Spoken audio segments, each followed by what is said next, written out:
तर मग ह्या शेवटच्या आठवड्यात पाऊस कुठं पडणार आहे, तर तुम्हाला सांगू इच्छितो की त्याच्यामध्ये जिल्ह्यात नाव सांगतो. 25 ऑगस्ट पासून ते 28 ऑगस्टच्या दरम्यान वर्धा, नागपूर, भंडारा, गोंदिया, चंद्रपूर, यवतमाळ तिकडं मात्र मुसळधार पडणार आहे त्या ज्या 4 जिल्ह्यात. पण त्याच्यानंतर तेच पाऊस काय होणार आहे, पुन्हा आपल्याकडे येणार आहे.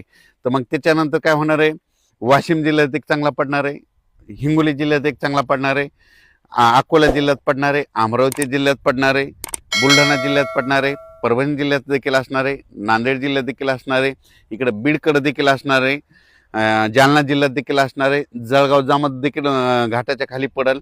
त्याच्यानंतर इकडं पैठण, पैठण नेवासा, कोपरगाव, शिर्डी, संभाजीनगर, फुलंब्री, कन्नड ह्या परिसरामध्ये राहणार आहे.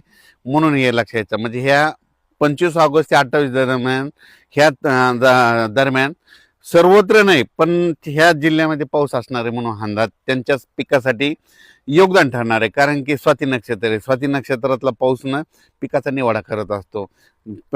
पडल्याच्या नंतर ते पिकं म्हणजे मोत्यावानी पिकं येतात म्हणून असे ते म्हण आहे. उदाहरणार्थ सांगतो, परभणी जिल्ह्यामध्ये 849 गाव आहेत. तर जवळपास 60-70 गावामध्ये ते पाऊस पडेल, काही भाग वंचित राहील. म्हणून सर्व शेतकऱ्यांना लक्षात येतं. म्हणजे जिल्ह्याचा जर अंदाज सांगितला तर जिल्ह्यात सर्वदूर पाऊस पडत नसतो.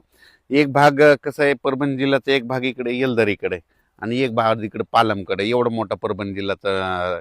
म्हणून काय होतं, अंदाज ऐकत वेळेस शेतकऱ्यांनी योग्य म्हणजे लक्षात घ्यावं की जिल्ह्यात सांगितलं तर सर्व जिल्ह्यात पडत नाही. ज्यावेळेस सर्वदूर म्हणतो त्यावेळेस सर्वदूर पडतो. पण हे पाऊस आहे ना, ते विखुरलेल्या स्वरूपाचाच आहे. पण 25 ऑगस्ट ते 28 ऑगस्टच्या दरम्यान ह्या पट्ट्यामध्ये माझा पाऊस पडणार म्हणून हे लक्षात घ्यायचं. ह्या 25 ते 28 पावसामध्ये अहिल्यानगर जिल्ह्यातल्या शेतकऱ्याचे फोन आले होते, बालम टाकडीचे त्या शेतकऱ्याचे, आम्हाला येईल का नाही. तर तुम्हाला देखील येणार आहे. फक्त सगळीकडे नाही पडणार पण भाग बदलत पडणार आहे. म्हणून हे ते शेतकरी अंदाज लक्षाचा. 25 ऑगस्ट ते 28 ऑगस्टच्या पावसाचं स्वरूप रिमझिम असणार आहे. ऊन पडणार आहे आणि काही काही ठिकाणी जोरात राहणार आहे आणि काही ठिकाणी रिमझिम राहणार आहे. म्हणून अंदाज